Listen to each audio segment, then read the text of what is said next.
नमस्कार, मी रुपाली रूपम रेसिपीमध्ये तुमचं मनापासून खूप खूप स्वागत करते। आंब्याचा सीजन सुरू आहे आणि आंब्यापासून आपण कुठलाच पदार्थ बनवला नाही असं होऊ शकत नाही। मग आज आपण अगदी झटपट होणारी मँगो बर्फी बनवणार आहे। बडीला पण हा मोह आवरलेला नाहीये, तो पण पाहायला आलेला आहे की मँगो बर्फी कशी होते। तर आपण मँगो बर्फी बनवण्यासाठी काय काय साहित्य घेतलेलं आहे ते पाहूयात। आपण 3 हापूस आंबे घेतलेले आहेत। आंबे आहेत ते चांगले तयार झालेले घ्यायचे आहेत, आंबट घ्यायचे नाहीत। थोडीशी वेलची पूड आणि पिस्त्याचे काप घेतलेले आहेत। 400 ग्रॅम आपण खवा घेतलेला आहे। 300 ग्रॅम आपण साखर घेतलेली आहे। अगदी कमी साहित्यांमध्ये टेस्टी अशी ही बर्फी होते। एका कढईमध्ये आपण जे 3 आंबे घेतलेले होते त्याचा पल्प काढून घेतलेला आहे।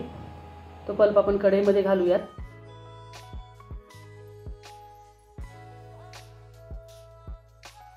त्याच्यामध्ये घालूयात साखर,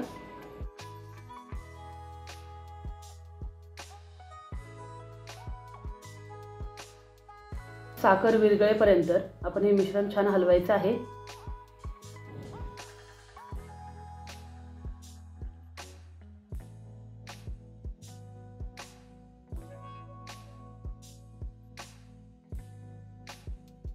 तुम्हाला दिसत असेल आपण जे साखर आणि आंबा मिक्स करून घेतलेलं होतं ते छान घट्ट झालेलं आहे।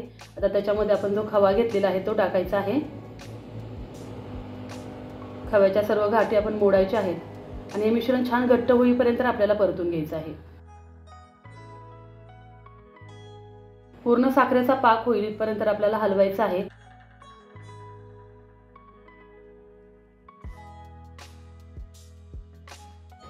त्याच्यामध्ये 1 चमचा आपण साजूक तूप घालायचं आहे। हे मिश्रण एवढं घट्ट झालेलं आहे, तुम्हाला दिसत असेल साखरेचा त्याचा पाक तयार झालेला आहे। आता त्याच्यामध्ये वेलची पूड घालायची आहे।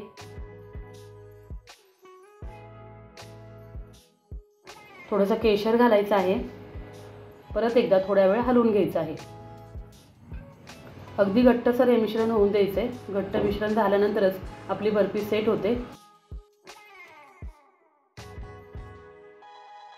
आता एका भांड्यामध्ये मी बटर पेपर लावलेला आहे आणि त्या बटर पेपरला थोडंसं तुपाने ग्रीस केलेलं आहे आणि त्याच्यामध्ये हे मिश्रण टाकलेलं आहे। मिश्रण आहे ते सेट होण्यासाठी ठेवायचे। एकसारखं प्लेन करून घ्यायचं आहे आणि त्याच्यावर थोडेसे पिस्त्याचे काप घालायचे आहेत। किती छान असा कलर आलेला आहे। त्याच्यामध्ये कुठलाही आपण आर्टिफिशियल कलर वगैरे काय वापरलेला नाहीये, इसेन्स वापरलेला नाही। आता फ्रीजमध्ये आपण 1-2 तासासाठी सेट होण्यासाठी ठेवून देऊयात। अगदी झटपट होणारी बर्फी आहे की नाही।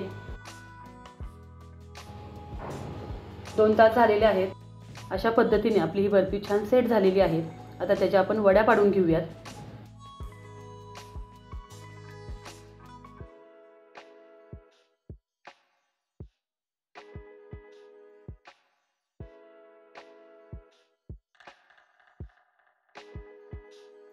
मस्त अशी आपली ही बर्फी तयार झालेली आहे। मग आजचा व्हिडिओ तुम्हाला कसा वाटला मला कमेंट करून नक्की कळवा। व्हिडिओ आवडल्यास लाईक करा, शेअर करा आणि नवीन असाल तर सबस्क्राईब करून शेजारील बेल आयकॉन दाबायला विसरू नका। चला मग भेटूया अशा छान छान डिलिशियस रेसिपी घेऊन पुढील भागामध्ये।